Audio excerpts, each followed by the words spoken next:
Class में पढ़ती हूँ।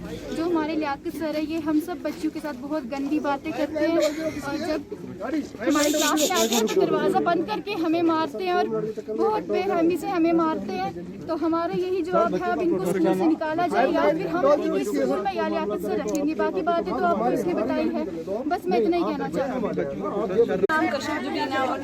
हमारे जो लियाकत सर है वो हम जब स्कूल आए, सैटरडे को हम जब स्कूल आए और लियाकत सर ने क्या किया, लियाकत सर को हमने सलाम की लेकिन उनने जवाब ही नहीं आगे से दिया और हमें बोलने लगे कि आपके माँ बाप कुछ नहीं आपको सिखाते और आप सलाम क्यों नहीं करते टीचर को।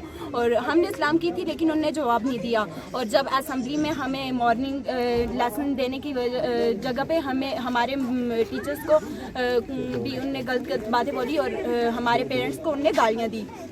और जो हमारे थे, जब हम क्लास लेने लगे तो हमारी उनकी क्लास कोई नहीं थी तो उनने बिला वजह हमें आके मारा। हम बच्चों ने सुनाया भी लेकिन हमें उनने आके मारा। मैं तो बेहोश हो गई थी लेकिन बाकी बच्चियाँ भी 2-3 बेहोश हो गई थी। और ऐसे हमें गलत एक्शन लेते हैं और गलत बातें बोलते हैं। हमें क्लास में डोर बंद करके हमें उनने मारा। और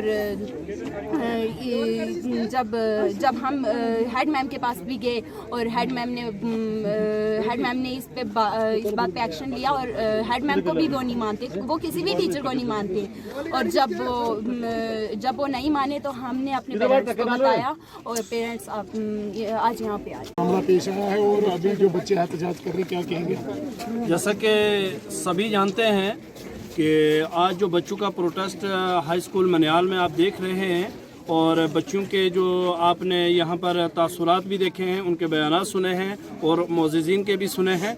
और ये सुनने के बाद जो है हमारे पाँव ज़मीन पर नहीं है, इसलिए कि एक वेल एजुकेटेड पर्सन जो है वो एक स्कूल में तैनात है कुछ अरसा से। आज ये फर्स्ट टाइम नहीं हुआ, इससे पहले भी उससे ये कमियां हुई हैं, उससे ये बहुत बड़े ब्लंडर हुए हैं।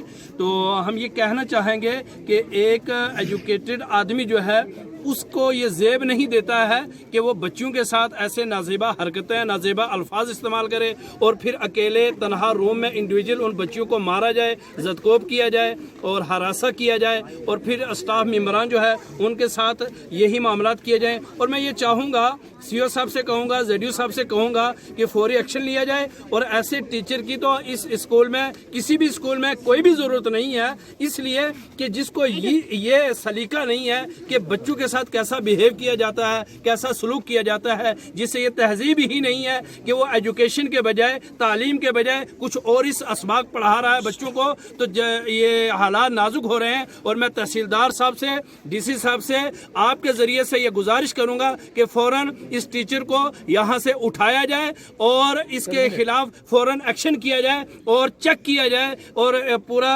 इसको देखा जाए, इन्वेस्टिगेशन की जाए कि इससे पहले भी इसके जो मामला सादिर हुए हैं, क्या क्या मामला हुए, इससे पहले भी हुए हैं और आज फिर हुए हैं। अगर फ़ौरन कार्रवाई न की जाए इस मामले के ऊपर तो हम रोड को ब्लॉक कर देंगे और हालात नाजुक बनेंगे और इन बच्चों के जो मामलात हैं ये किसी भी हाल में बर्दाश्त नहीं किए जाएंगे और फौरन एक्शन लिया जाए इनके खिलाफ। मुझे ये एक मामला जो है, मुझे एक कंप्लेंट रिसीव हुई थी जिसमें कहा गया था कि हाई स्कूल मनियाल में एक टीचर ने जो है वो कॉर्पोरल पनिशमेंट जो जिसे हम कहते हैं उसका यूज़ हुआ है। तो क्योंकि ये एक काफ़ी सीरियस मैटर था इसलिए मैंने कल ही कंप्लेंट सुनने पे कहा था कि सुबह जैसे ही ऑफिस टाइमिंग स्टार्ट होती है तो मैं यहाँ पे आके खुद इंक्वायरी कंडक्ट करूँगा और इस मैटर में देखूँगा कि क्या होता है। उसके बाद मैं यहाँ पे आया, जो भी मैटर था, जिन टीचर से रिलेटेड था, जिन स्टूडेंट से रिलेटेड था, उसमें मैंने उन बच्चों से जो है एक तरीके से आराम से अकेले में बात की, जो उनकी स्टेटमेंट्स थी वो मैंने की। उसके बाद जो टीचर हैं मैंने उनसे भी बात की, जो भी एक कानूनी तहत पे, जो भी ज़ाब्ते के तहत जो भी कार्रवाई अमल में लानी ज़रूरी है वो मैंने लाई है। इसके बाद जो एक मुनासिब सी रिपोर्ट बना के जो है, जो ज़ाब्ते के तहत जिन अथॉरिटीज़ को हमें भेजनी है मैं उन तक वो पहुँचाऊँगा। लोगों से यही कहा गया है कि ऐसी एक, क्योंकि ये एक ऐसा मैटर है जिसको एडमिनिस्ट्रेशन काफ़ी सीरियसली लेता है, ऐसी चीज़ को हम रिपीट नहीं करेंगे और अगर कहीं कुछ गलत हुआ है तो उस पर जितना स्ट्रिक्ट एक्शन हो सकता है वो होगा और टाइमलाइन भी उसकी कम ही रहेगी, जितनी जल्दी हो सकता है हम इस पर एक्शन जो है, क्योंकि एक ऑफिशियल एक्शन लेने के लिए हमें जो है एक डॉक्यूमेंट्री वो ऑर्डर निकालना पड़ता है, वो सब करना पड़ता है, जितना जल्दी होगा वो चीज़।